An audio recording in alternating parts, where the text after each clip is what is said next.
আসসালামু আলাইকুম রহমতুল্লাহি ওয়া বারাকাতুহু। প্রিয় শিক্ষার্থীরা, আজকে আমরা আলোচনা করতেছি প্রেজেন্ট কন্টিনিউয়াস টেন্স সম্পর্কে। এটা আমাদের দ্বিতীয় পর্ব এবং দ্বিতীয় part. Present continuous tense, present বর্তমান, কন্টিনিউয়াস চলমান, টেন্স কাল। বর্তমান, চলমান, কাল আমরা কীভাবে চিনতে পারবো? ঠিক সহজে বলতে কীভাবে চিনতে পারবো?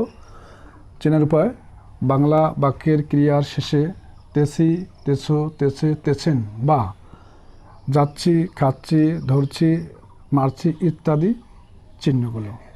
তেছি, তেছো, তেছে, তেছেন এ চারটি, অথবা যাচ্ছি, খাচ্ছি, ধরছি, মারছি, সি একটি পাবো, শেষে ছি পাবো। তাহলে যদি সি পাই সহজে বুঝতে পারবো প্রেজেন্ট কন্টিনিউয়াস টেন্স। সাহায্যের ভার্ব হলো এম, ইজ, আর, ও মূল ভার্বের সাথে আইএনজি যোগ করতে হবে। এখানে এম, ইজ, আর কোন কোন শব্দের সঙ্গে এম, ইজ, আর হবে আমি আইডেন্টিফাই করেছি, এখানে চিহ্নিত করেছি। যদি আই ব্যবহার করি, আই অর্থ আমি, আমরা সবসময় ওখানে এম দেবো। আর ইউ তুমি, উই আমরা, দে তারা।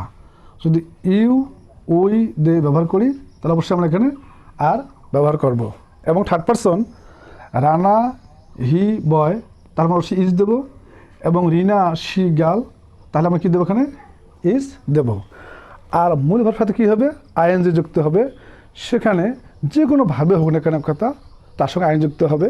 রহিম হোক, সেটা আমি হোক, তুমি হও, আমরা হই, যা হয় না কেন সেখানে সব ঠিক থাকবে। শুধু ভাবে আইন যুক্ত করতে হবে সব সাথে।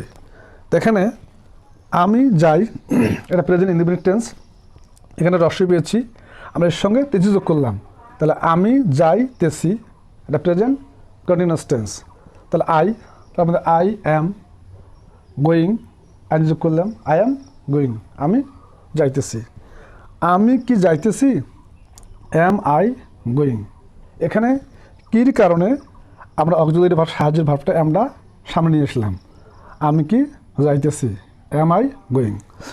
আমি যাইতেছি না, এখানে আই অ্যাম নট গোয়িং। আমি কি যাইতেছি না, অ্যাম আই নট গোয়িং। ঠিক এভাবেই যেমন যে তুমি, তুমি দেব, বলে তুমি যাইতেছো, তুমি যাইতেছো, আমরা তেছো দিলাম, তুমি যাইতেছো।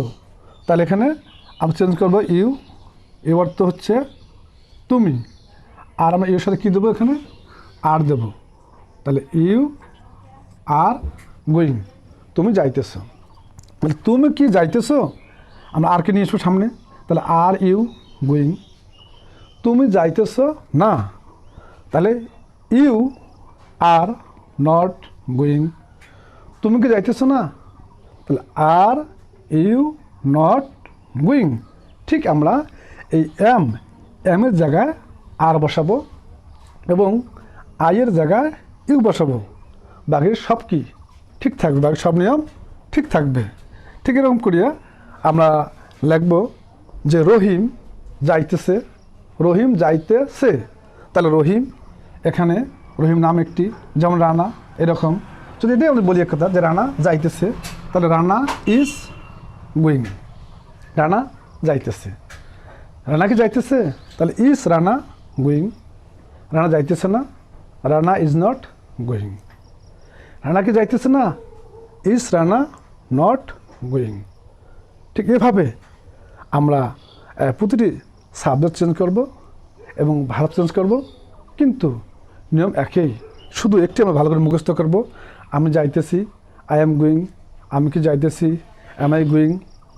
আমি যাইতেছি না, আই এম নট গোয়িং। আমি কি যাইতেছি না, এম আই নট গোয়িং। ঠিক অনুরূপভাবে আমি খাইতেছি, আই এম ইটিং। আমি কি খাইতেছি, এম আই ইটিং। আমি খাইতেছি না, আই এম নট ইটিং। আমি কি খাইতেছি না, এম আই নট ইটিং। আমি কথা বলিতেছি, আই এম টকিং। আমি কি কথা বলতেছি, এম আই টকিং। আমি কথা বলিতেছি না, আই এম নট টকিং। আমি কি কথা বলিতেছি না, এম আই নট টকিং।